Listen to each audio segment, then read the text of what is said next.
is Samantha, and this is my Physics Lab 5 falling slinky.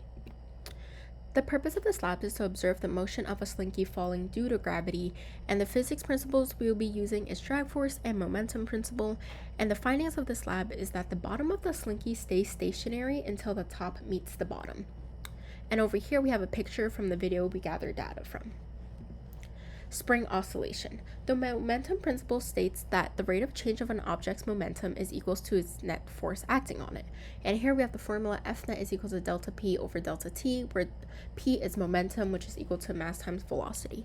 And the position update formula is R final is equal to R initial plus V average, depending on if it's constant or non-constant, times delta T. And our velocity update formula is V final is equal to V initial plus F net over the mass times delta T. And force of gravity is mg since we're on Earth, and F drag is equal to negative b v squared times v hat. So for our system, we have the slinky, and then for our surroundings, it's Earth, which is just gravity acting on it.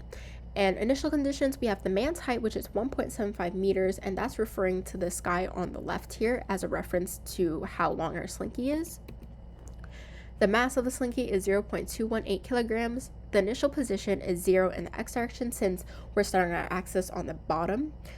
And in the y, it's 1.743 times 10 to the negative 1 meters. Velocity is 0 since it's starting at rest, and gravity is 9.81 meters per second since we're on Earth. So for our coding here, we changed the mass. We have ball here. In our case, a ball is the slinky. We changed that. We also changed position and velocity to be the initial, and then T starts at 0, so we have that. And then delta T we calculated on my data was 0.017 increments. And then, as we said, gravity is just 9.8. And here my video sets it to end at 7.8 seconds, and our W here is just the force, so mass times gravity, mg. And then T is the tension, which is just negative W, since we know tension is acting downwards. And F net is just T plus W, so the total net force. And then we also have ball velocity. We changed to the velocity update formula, and then ball position is also just the position update formula. Now here we have graphed in the y direction, the chart of the slinky position, and we're only caring about the y direction because technically in the x, it doesn't move side to side. A slinky moves up and down.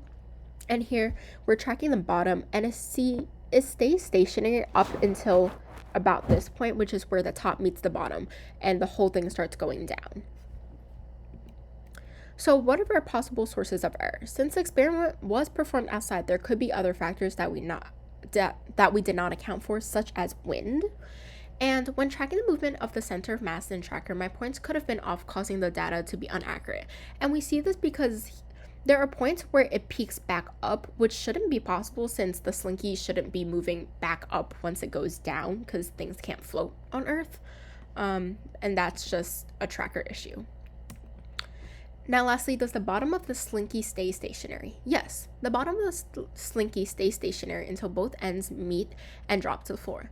This is because the bottom of the slinky only starts to move after the top has met the bottom, because the tension pointing upwards in the slinky cancels out the force of gravity pointing downwards. And we see this because this line does not move up until this point, which is how we know the bottom isn't moving up until about halfway through where the top meets the bottom. Thank you.